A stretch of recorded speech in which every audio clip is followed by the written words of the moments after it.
സമരം ചെയ്യാൻ ആളില്ലാത്തതിനാൽ SFI കോട്ടയത്ത് പ്രഖ്യാപിച്ച പ്രതിഷേധ മാർച്ച് മാറ്റിവെച്ചു. പഠന ക്യാമ്പിന് പോയ വിദ്യാർത്ഥികൾ തിരിച്ചെത്തിയില്ല എന്ന വിശദീകരണം. 11 മണിക്കാണ് മാർച്ച് പ്രഖ്യാപിച്ചിരുന്നത്. ഷിനോജ വിവരങ്ങൾ നൽകും.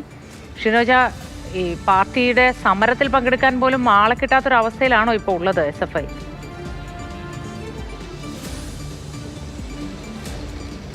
മോത്തി ഇന്നലെ കേരള യൂണിവേഴ്സിറ്റിയിൽ ഉണ്ടായ വിജയാഘോഷം അതുമായി ബന്ധപ്പെട്ടൊക്കെ തന്നെ ഇന്നലെ SFIയും KSUവും ഒക്കെ തന്നെ വലിയ രീതിയിൽ പ്രതിഷേധ മാർച്ചൊക്കെ അവിടെ നടത്തിയിട്ടുണ്ടായിരുന്നു. അതിന്റെ ഭാഗമായാണ് കേരളത്തിലെ എല്ലാ ജില്ലകളിലുമേക്കും SFI ഇന്ന് പ്രതിഷേധ മാർച്ച് സംഘടിപ്പിച്ചിട്ടുണ്ടായിരുന്നു.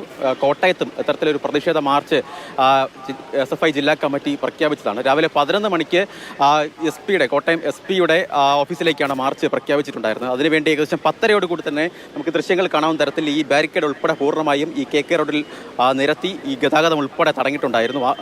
കാറുകളെയും വാഹനങ്ങളെയും ഒക്കെ തന്നെ മറ്റൊരു വഴിയിലൂടെയാണ് കടത്തിവിട്ടുകൊണ്ടിരുന്നത്. 11 മണിക്ക് മാർച്ച് ഇവിടേക്ക് എത്തുമെന്ന് തന്നെയാണ് ആ സമയത്ത് SFIയുടെ ജില്ലാ നേതാക്കളും ഒക്കെ തന്നെ പറഞ്ഞുകൊണ്ടിരുന്നത്. പക്ഷേ ഇപ്പോൾ 1 മണി കഴിയുന്നു, ഇതുവരെ ഈ മാർച്ച് ഇവിടേക്ക് എത്തിയിട്ടില്ല. അതിൽ പ്രധാനമായി പറയുന്നൊരു വിശദീകരണം എന്ന് പറയുന്നത്, നിലവിലിപ്പോൾ ഇന്നലെ ഈ SFIയുടെ പഠന ക്യാമ്പ് കഴിഞ്ഞെത്തിയ വിദ്യാർത്ഥികൾ ആരും തന്നെ ജില്ലകളിലേക്കൊന്നും മടങ്ങി എത്തിയിട്ടില്ല. ആ ഒരു പ്രശ്നം കാരണമാണ് ഇപ്പോൾ ഈ മാർച്ച് മറ്റൊരു സമയത്തേക്ക്, അതെപ്പോഴാണ് നടത്താൻ പോകുന്നത് ഇതുവരെയും വ്യക്തതയില്ല.